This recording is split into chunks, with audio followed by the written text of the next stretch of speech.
அவர் sir வந்து கொஞ்சம் ரொம்ப ஃப்ராங்காக பேசக்கூடிய ஒரு மனிதர், யாருக்கும் பயப்பட மாட்டார். பட் யாருமே பணத்தை வாங்குவாங்களே விட திருப்பி கொடுக்குறதில்ல. அப்படி இருக்கிற ஒரு மனுஷன் எவ்வளோதான் தாங்க முடியும். அவர் வயசு 85. ஸோ அதனால் அவர் வந்து மனசு உடஞ்சி ப்ராபப்ளி அவர் தற்கொலை பண்ணிக்கிட்டாரு. ரொம்ப ஒரு யாருக்கும் இந்த மாதிரி ஒரு முடிவு வரக்கூடாது. சினிமாங்கிறது வந்து ஒரு மட்டமான தொழில். காரணம் வந்து அதில் இருக்கிற ஆளுங்க அப்படியாப்பட்ட ஆளுங்க. சினிமாவில் எவனுக்குமே நன்றி, மனிதாபிமானம், விசுவாசம் எவனுக்கும் கிடையாது. இப்போ ஏன் இந்த படம் தயாரிப்பு, டிஸ்ட்ரிபியூஷன் அதெல்லாம் ஏன் பண்றது இல்லை? என்ன இப்போ யாருமே பண்ண முடியாது சார். அதாவது என்னன்னா, படம் எடுக்கணும்னா பெரிய படமாக தான் எடுக்கணும். அந்த படம் பூரா என்ன ரெட் ஜாயிண்ட்னு ஒரே ஒருத்தருக்கு போயிடுது. எந்த அளவுக்கு பொறுக்கித்தனம் பண்ணுவானுங்கன்னு வெள்ளச்சட்டைகளை உட்காந்து பேசுவாங்களே தவிர எல்லாரும் ஏமாத்தான் செய்வாங்க. வாங்குறாங்களா படத்தை? இல்லை இல்லை. அதாவது கிட்டத்தட்ட அவங்க எனக்கு தெரிஞ்ச ஒரு 100-200 பேரோட குடும்பத்தை கெடுத்து காலி பண்ணிட்டாங்க. நிறைய தயாரிப்பாளருங்க இருந்தாங்க, இப்போ கொஞ்சம் கம்மியாயிடுச்சு. கம்மியெல்லாம் ஆகல தம்பி. கண்டவங்க படத்தை பாக்கெட்ல போட்டு வந்து தப்பு எடுத்துக்கிட்டா இருக்கான். ஒரு 500-1000 படம் இருக்கு ரிலீஸ் ஆகாம. பெரிய வேலை தம்பி. இது ஒரு மட்டமான தொழில் தம்பி. திரும்ப ஒரு மட்டமான தொழில் சொல்லும்போது படம் எடுத்திருக்கீங்க, யாராவது ப்ரூவ் பண்ண நல்ல தொழில் சொல்லுங்க பாக்கலாம். என்கிட்ட வந்து பேசட்டும், நான் சொல்றேன் இந்த மாதிரி பொறுக்கிதனம் பண்றானுங்க. பத்திரிகைக்கார முதல்ல என்ன பண்றான், ப்ரொடியூசர் பேரை முதல்ல போடுறானே. தினத்தந்தி மாதிரி பத்திரிகை என்ன பண்றானுங்க, இவன் நடிக்கிறான், அவன் டைரக்ட் பண்றான், இவன் நடிக்கிறான், அவன் கிழிக்கிறான் தான் போடுவாங்க. இன்னாரு தயாரிக்கிறான்னு மரியாதை கொடுக்கவே மாட்டானுங்க. பத்திரிகைக்காரங்களுக்கு அறிவு வேணும் சார். உங்க படத்தையும் ப்ரொமோஷன் பண்றாங்க. ஆமா சார், ப்ரொமோஷன் பண்றாங்கன்னா இவன் ப்ரொடியூசர் அவனுக்கு அடிமையா என்ன? ப்ரொடியூசர் அடிமையா அவங்க மீடியாவுக்கு. இயற்கையான டேட்ஸ், பாதாம், பிஸ்தா, கேஷு அண்ட் ஹனி கொண்டு தயாரிக்கப்பட்ட lion date nut bites. Periyar Maniammai institute of science and technology, Thanjavur. ECE with specialization in AI and ML, IoT, robotics and industrial automation. Sir வணக்கம் சார். எப்படி இருக்கீங்க? ப்ரொடியூசர் கே ராஜன் அவர்களுடைய மறைவு நம்ம பார்த்தோம். அடையார் ஆற்றில் வந்து விழுந்துட்டாரு அப்படின்னு நம்ம பார்த்துருந்தோம். எப்படி இருக்கு சார் அந்த விஷயம் கேட்டோட? அதாவது சினிமாவில் வந்து தற்கொலைங்கிறது அப்பப்போ நடந்துக்கிட்டே தான் இருக்குது. மித்த இண்டஸ்ட்ரியில் இருக்கிறத விட இங்கே தற்கொலைகள் ஜாஸ்தி. ரெண்டாவது மீடியாவில் வந்து அதைத்தான் சினிமாங்கிறதுனால ஜாஸ்தியாக ஃபோக்கஸ் பண்ணுவாங்க. மித்த இண்டஸ்ட்ரியில் இருக்கிறத விட இங்கே என்ன ப்ராப்ளம்னா, சினிமாவில் எவனுக்குமே நன்றி, மனிதாபிமானம், விசுவாசம் எவனுக்கும் கிடையாது. அவன் எவனாக இருக்கட்டும், விரல் விட்டு எண்ணிடலாம் கொஞ்சம் பேர். அதாவது யாருமே யாருக்கும் உதவி பண்ணுவான்னு ரொம்ப ரேர் நினைக்கிறது. அந்த காலத்துலலாம் ஒரு ஹீரோ சம்பளத்தை கொடுத்து நடிப்பார், அந்த மாதிரிலாம் பண்ணுவாங்க. விஜய் சேதுபதி அப்படி படம்லாம் பண்ணியிருக்காரு, 1-2 படம். அந்த மாதிரிலாம் எவனும் பிழைக்கணும்னு யாருமே நினைக்கிறது இல்லை. இப்போ லைக்காக இருக்கா, அதை எப்படி உடச்சி கொள்வது.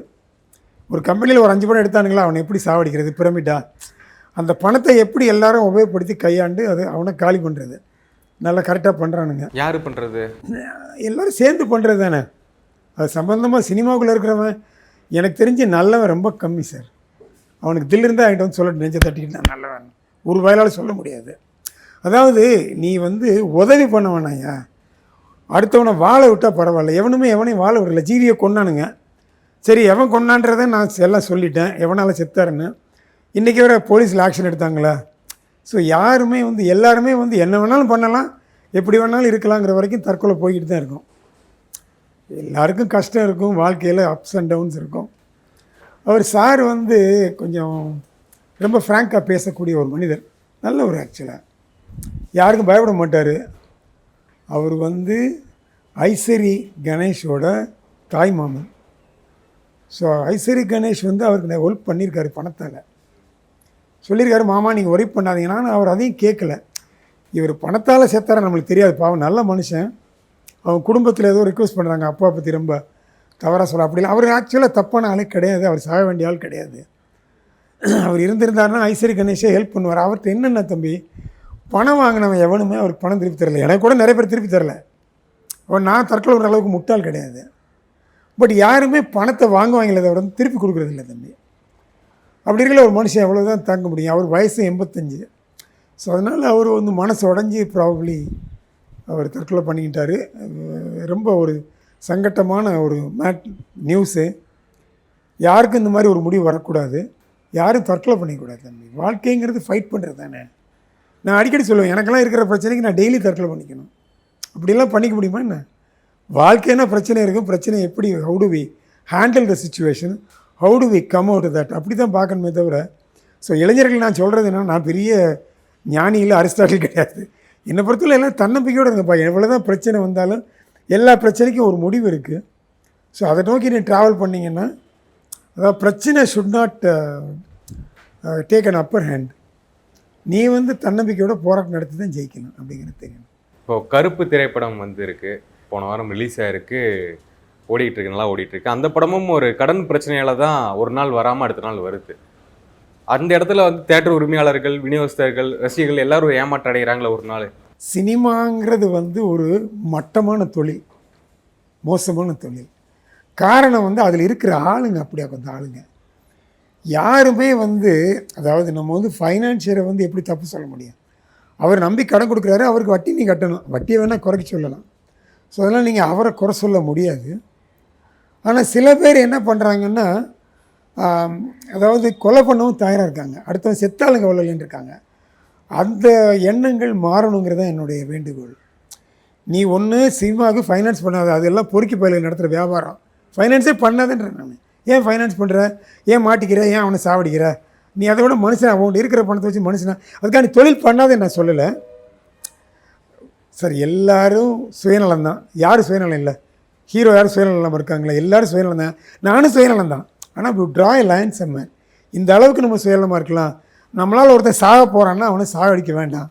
இப்போ எனக்கு கருப்பு திரைப்படம் வந்து ரிலீஸ் ஆகி ஹிட் ஆனதில் மிக சந்தோஷமாக இருக்கக்கூடிய ஒரு ஆள் தான். ஏன்னா எனக்கு வந்து அவங்க ரொம்ப நெருங்கியவர்கள். அந்த குடும்பம் சிவகுமார் என்ற ஒரு மாபெரும் மனிதருக்கு பிறந்த 2 பிள்ளைங்க. சிவகுமார் மனைவி மாதிரியோ அவங்க அம்மா மாதிரியோ ஒருத்தர் இல்லை. அவரே சொல்லுவார், என்னுடைய இதுக்கு காரணம் அம்மாவும் மனைவி தானே. அவங்க அருமையான ஒரு லேடி, ஒரு ஃபென்டாஸ்டிக் ஃபேமிலி. அந்த ஃபேமிலி அடிக்கடி ஜெயிக்கும்னு நான் நினப்பேன். அவர் தோற்றபோது நான் நிறைய வாட்டி வருத்தப்பட்டிருக்கேன், சூர்யா படம் ஓடாத போது. ஆனால் அவங்க ஜெயிச்சிட்டாங்க. அடிக்கடி நீ ஜெயிக்கணும்னு நான் விருப்பப்படுறேன். படம் ஜெயிச்சதில் எனக்கு ரொம்ப சந்தோஷம். ஆனால் அவர் தொடர்ந்து படம்லாம் இந்த மாதிரி ஆகுது இல்லை? எல்லா படமும் எல்லாம் நிறைய பெரிய படம் பூரா அப்படி தானே சார் ஆகுது. இவங்க ஒரு தானாப்பாலாக செலவு பண்ணி இயக்குனர் என்ன பண்ணுறாங்க, அவங்க தப்பாக யார் தப்புன்னு தெரியாது, யாரோ ஒரு தான் தப்பு பண்ணுறான் ஒரு டீமாக சேர்ந்து. அதான் அடுத்தவன் செத்தாலும் கவலை இல்லைன்னு வேலை பார்க்குறானுங்க.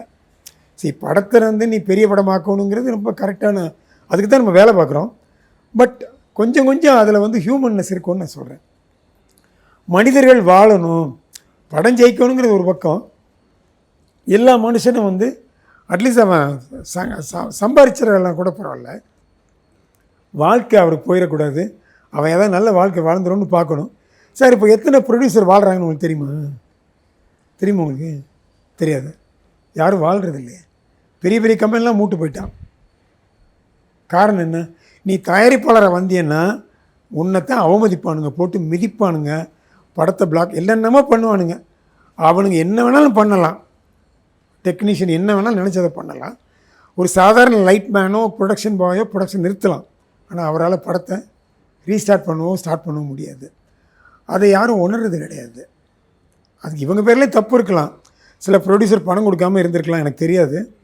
ஸோ தப்பு எந்த பக்கம் இருக்கோ அதை வந்து நம்ம பேசி தீர்த்து கலையணுமே தவிர, கலைஞ்சி கடைசி அடுத்த நாள் கொண்டு வந்தாங்களே படத்தை, அந்த மாதிரி கலைஞ்சி படத்தை கொலியாக்குறது ஒரு புத்திசாலித்தனம். அப்போ தான் இண்டஸ்ட்ரி வந்து சர்வைவ் ஆகும். இப்போ நான்லாம் படம் எடுத்தேன்னா தம்பி, ஒரு லைட் மேனோ ப்ரொடக்ஷன் பாயோ என்கிட்ட ரொம்ப தகராறு பண்ணுறது கிடையாது. ஏன்னா நான் 10 நாள் கழித்து பணம் தரேன்னா 10 நாள் கழித்து கொடுத்துருவேன், ஏமாற்ற மாட்டேன், பார்கெயின் பண்ணுவேன். எப்பா 500 முடியாதுப்பா 400 தேவையெல்லாம் பார்கெயின் பண்ணுவேன். அது வந்து மனுஷனுக்கு மனுஷன் உள்ளது. ஆனால் அவங்க எல்லாருக்கும் தெரியும் நான் பணம் கொடுத்துருவேன்னு. அதனால நம்புவாங்க. நான் இப்போ ரொம்ப வருஷமாக படம் எடுக்கல, அது வேறு விஷயம். அதனால் நம்மளுடைய நடத்தையை பொறுத்து இருக்குது மரியாதைங்கிறது. நம்ம ஒழுங்காக நடந்துக்கினா எந்த டெக்னீஷியனும் தகராறு பண்ண போகிறதில்ல.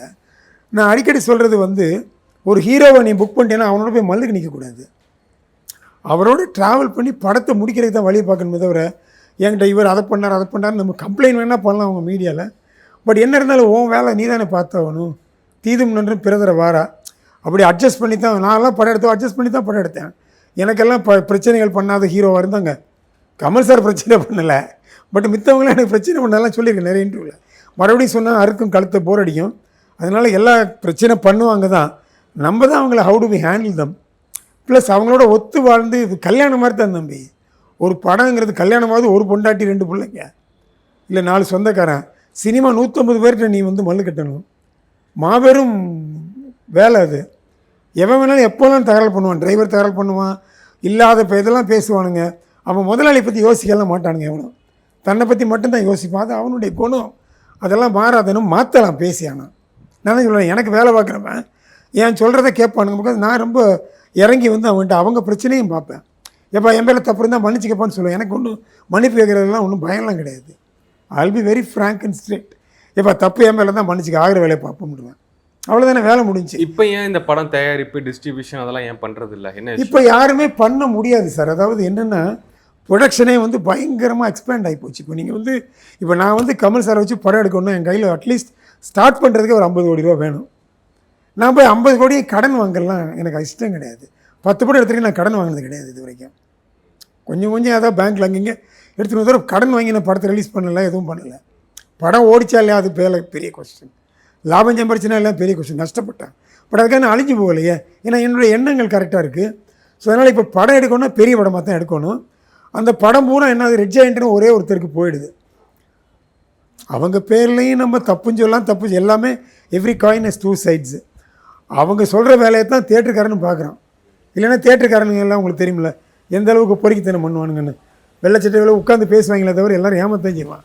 ஸோ இவங்க எல்லாருமே செல்ஃப் டிசிப்ளின் தான் வேணும் தம்பி. தான் நியாயமாக இருக்கும்னு நினைக்கிறேன். இப்போ நான்லாம் நிறைய பேர் பயப்பட மாட்டேன். ஏன், நான் தப்பு பண்ணல, நீ முடிஞ்ச பார்த்துக்கோங்க. இல்லை ரெட் ஜெயின் தான் சொல்கிறாங்களே, நாங்கள் கணக்கு வழக்கத்தை கரெக்டாக கொடுக்குறாங்க, அதனால தான் எங்கள்கிட்ட வராங்கன்னு சொல்கிறாங்க. அது நியாயம்தான். பட் அவங்க முதல்ல பிடிச்சது வந்து பவரை வச்சு தானே, தன்னுடைய பொலிட்டிக்கல் பவரை வச்சு நம்ம அரசாங்கம்னு சொல்லிட்டு தான் உள்ளே வர்றாங்க. அப்படி வந்தவங்க சசிகலா கொஞ்ச நாள் நடத்துனாங்கல்ல. எல்லாருமே மிரட்டி வாங்குறாங்களா படத்தை? இல்லை இல்லை, அதாவது என்ன பண்ணுறாங்கன்னா மிரட்டியும் வாங்குவாங்க, அதாவது வேறு படங்கள் போனால் அவங்களையும் மிரட்டுவாங்க, தேட்டருக்காரனை மிரட்டுவாங்க. அதெல்லாம் உண்மைதாங்க, அதெல்லாம் அவங்க மறுத்து சொல்ல முடியாது. பட் அதை மீறி அவங்க வந்து நேர்மையாக டீல் பண்ணாங்க. தேட்டருக்காரன் பயந்து பணம் கொடுத்தான். அந்த மாதிரி எல்லாத்துலேயுமே நல்லதும் கெட்டதும் சேர்ந்து தான் இருக்குது. அதனால் எந்த டிஸ்ட்ரிபியூட்டரையும் அவங்க புழைக்க விடலை. இந்த ஒரு 5 வருஷத்துக்குள்ளே எவனும் எந்த ஏரியாலையும் தலை தூக்கவே முடியல. கிட்டத்தட்ட அவங்க எனக்கு தெரிஞ்சு ஒரு 100-200 பேரோட குடும்பத்தை கெடுத்து காலி பண்ணிட்டாங்க, டிஸ்ட்ரிபியூட்டர் குடும்பத்தை. ப்ரொடியூசர்லாம் அவனா அழிஞ்சிக்கிறான், அவங்க அழிக்க வேணாம், அவனே படம் எடுத்து அழிஞ்சிக்கிறான். சொன்னால் கேட்க மாட்டான், படம் எடுக்க வராதிங்கன்னு. அதனால் இதெல்லாம் நியாயமாக நீங்கள் வந்து அதை நியாயப்படுத்தலாம், தப்புன்னு சொல்லலாம். எவ்ரி காயின் ஹஸ் 2 sides தானே. ஸோ பாதிக்கப்பட்டவன் தப்புமா, சம்பாரித்தவன் ரைட்டுமா. சம்பாரித்தவன் 4 பேர் 5 பேர் இருப்பான், பாதிக்கப்பட்டவன் 100 பேருக்கு மேலே இருப்பான். ஸோ இதெல்லாம் அவங்கவுங்களா பார்த்து அவங்கவுங்களா பண்ணுறது தான் தம்பி. நிறைய தயாரிப்பாளர் இருந்தாங்க, இப்போ கொஞ்சம் கம்மியாயிடுச்சு. கம்மியெல்லாம் ஆகலை தம்பி. கண்டவன் படத்தை பாக்கெட்டில் போட்டு வந்து படம் எடுத்துக்கிட்டு தான் இருக்கான். ஒரு 500-1000 படம் இருக்குது ரிலீஸ் ஆகாமல். எனக்கெல்லாம் வாரம் ஃபோன் வருது, அண்ணன் என் படத்தை ரிலீஸ் பண்ணி கொடுங்கன்னு. அதெல்லாம் வந்து இப்போ அந்த மாதிரி தானு சாருக்கு எத்தனை ஃபோன் வரும், ஏஎம் ரத்தன் பெரிய பெரிய ப்ரொடியூசர் இருக்காங்களா, அவங்களாம் எத்தனை ஃபோன் வரும். எல்லோரும் பின்னால் தானே தெரியும், நம்ம அந்த கம்பெனி பேரை போட்டு ரிலீஸ் பண்ணிட்டா ஈஸின்னு நினைப்பாங்க. அது அவங்களுடைய இமேஜினேஷன், கற்பனை. அப்படிலாம் எந்த கம்பெனி பேரை போட்டு எதுவும் ரிலீஸ் பண்ண முடியாது படத்தை. ஏன்னா படம் ரிலீஸ் பண்ணால் அதுக்கு பெருங்காசு வேணும். அட்வர்டைஸ் பண்ணுறதுக்கு 40-50 லட்சம், அட்லீஸ்ட் மினிமம் 30-40 லட்சம் வேணும். அப்புறம் தேட்டருக்காரன்ட்ட பேசணும், அதுக்கு ஒரு மீடியேட்டர் இருப்பான், அவனுங்களுக்கு கமிஷன் கொடுக்கணும். பெரிய வேலை தம்பி, இது ஒரு மட்டமான தொழில் தம்பி. இதில் வந்து உங்களுக்கு வந்து அப்படி சொல்கிறீங்க, திரும்ப ஒரு மட்டமான தொழில் சொல்லும்போது சந்தேகம் படம் எடுத்திருக்கீங்க. யாராவது ப்ரூவ் பண்ண நல்ல தொழில் சொல்லுங்க பார்க்கலாம். என்கிட்ட வந்து பேசிட்டோம், நான் சொல்கிறேன் இந்த மாதிரி பொறுக்கி தானே பண்ணுறானுங்க. எத்தனை இண்டஸ்ட்ரி இருக்குது, அதெல்லாம் இப்படி இருக்கான்னு. சார் இண்டஸ்ட்ரியில் தப்பு பண்ணுறவனு இருக்கான் வேறு இண்டஸ்ட்ரியில். பட் சினிமாவில் வந்து பார்த்தீங்கன்னா 99% தப்பு தான் இருக்கும். இவன் அவனை அழித்தான், அவன் தற்கொலை பண்ணிக்கிட்டான், இவனை காலி பண்ணிட்டான், இந்த கம்பெனி மூட்டானுங்க, தெரியுமா இல்லையா உங்களுக்கு? அந்த மாதிரி வருதுன்னா இந்த சினிமா இண்டஸ்ட்ரி உருப்படாத இண்டஸ்ட்ரி தானே, நல்ல இண்டஸ்ட்ரியானது. அது மக்களை மகிழ்விக்குங்கிற பேரில் நீ எத்தனை பேரை கொல்ற, எத்தனை குடும்பத்தை சாப்பிடுகிற, ஒரு 100 குடும்பத்தை வாழ வைக்கிறப்பா, எத்தனை குடும்பத்தை அழிக்கிறிய வருஷத்தில். அதாவது லைட்மேன் இவனுக்கெல்லாம் வேலை வேணும். பட் அவங்களும் தன்னுடைய இந்த இதெல்லாம் வச்சுருக்காங்கல்ல, பெப்சி இதெல்லாம் வச்சுருக்காங்கல்ல, அவங்களாம் ரொம்ப அன்றிசிலமனான மட்டமானவங்க சார். ஏன் சார்? அவங்களாம் ஒரு நியாயத்தை பேச மாட்டானுங்க. ஹீரோ வாங்குகிற சம்பளம்ங்கிறது கொடுமையான மேட்ரு, அது உண்மைதான். பட் இவங்களும் ஒரே அடியாக ரொம்ப இல்லாத ரூல்லாம் போட்டு முதலாளியாக அவமதிக்கிறது இவங்க தான். எப்படி உருப்பிடும் ஒரு இண்டஸ்ட்ரி, ஒரு தொழிலில் முதலாளி அவமதிச்சா உருப்பிடுமா சொல்லுங்களேன்? உருப்பிடாதா? முதலாளி நல்லவனோ கெட்டவனோ அவன் தானே உனக்கு பிளாட்ஃபார்ம் ரெடி பண்ணுறான். முதல்ல அவனை மதிங்கடா. பத்திரிகைக்காரன் முதல்ல என்ன பண்ணுறான், ப்ரொடியூசர் பேரை முதல்ல போடுறானே, அவன் என்ன பண்ணுவான்? இந்த தினத்தந்தி மாதிரி பற்றிலாம் என்ன பண்ணுறானுங்க, இவன் நடிக்கிறான், அவன் டைரக்ட் பண்ணுறான், இவன் நடிக்கிறான், அவன் கிழிக்கிறான் தான் போடுவாங்க. இன்னாரும் தயாரிக்கிறான்னு மரியாதை கொடுக்கவே மாட்டானுங்க. நான் சொல்ல ரொம்ப வருஷமாக நடக்குது. இது யாருமே தவிர ப்ரொடியூசரை மதிக்கிறது இல்லை, அவங்க பேரை போடுறதில்ல. கம்பெனி நிறைய படம் எடுத்து லைக்கா மாதிரி சன் டிவி மாதிரி இருந்தால் போடுவாங்க, இல்லைன்னா போட மாட்டானுங்க. ப்ரொடியூசர் என்னமோ ஒன்றுக்கு லாயக்கு இல்லாத மாதிரி அந்த ஆள் தானே பாக்கெட்டில் பணம் கொண்டாந்து தூக்கி எறிகிறான். அவனை ஏன்டா மதிக்க மாட்டேன்றீங்க? பத்திரிகைக்காரங்களுக்கு அறிவு வேணும் சார். அவன் மதிக்கணும் முதல்ல. யாரை நீ கொடுக்குற மாதிரியே பொறுத்த மித்தவ மாதிரியே கொடுப்பான். அவன் வந்து பத்திரிகையில் போடல போட இன்னார் தயாரிப்பில் வருது, அவர் இந்த ஊருக்காரர் போட்டால் இன்னும் உனக்கு என்ன கஷ்டம்? ஒரு 10 வார்த்தை போட முடியாதா? இல்லை, பத்திரிகை தானே உங்க படத்தையும் ப்ரொமோஷன் பண்றாங்க. யாரு? பத்திரிகைக்காரங்க. ஆமாம் சார், ப்ரொமோஷன் பண்ணுறாங்கன்னா இவன் ப்ரொடியூசர் அவனுக்குலாம் அடிமையா என்ன? ப்ரொடியூசர் அடிமையா உங்கள் மீடியாவுக்கு கிடையாதுங்க. மீடியா எப்படி பிழைக்குது? எங்களை மாதிரி 10 பேர் படம் எடுத்து பேசுகிறதுனால தானே பிழைக்கிறீங்க. அப்போ அந்த மரியாதை கொடுத்தானே, அது எனக்கு கொடுத்தானே இல்லைன்றதை கேட்காதீங்க. நான் அதை பற்றி கவலைப்படலை. இவன் மரியாதை வந்து எனக்கு ஒன்றும் ஆக வேண்டியதில்லை. பட் ஜெனரலாக நடக்கிறது நான் சொல்கிறேன். எந்த மீடியாக்காரன் வந்து ஹீரோவை போய் விழுந்து பார்ப்பானுங்க, ஹீரோயினை பார்ப்பானுங்க, இயக்குனரை பார்ப்பானுங்க, எல்லாரையும் பார்ப்பானுங்க, மித்தவனையும் மதிக்கிறது இல்லை. ப்ரொடியூசரை மதிக்கவே மாட்டானுங்க. உண்மையாக இப்போ நீங்களே உங்களுக்கே தெரியுமில்ல, ப்ரொடியூசர் வந்து 2 நாள் ஷூட் பண்ணிட்டாருன்னா அப்புறம் அவர் தான் அடிமை. அவரை போட்டு செருப்பு காலை வச்சு மிதிப்பானுங்க. அதனால் விடுங்க. என்னை ஒருத்தன் ஒன்றும் பண்ண முடியல, அது வேறு விஷயம். இருந்தாலும் நான் சொல்ல இப்படி தான் இருக்குது நாடு.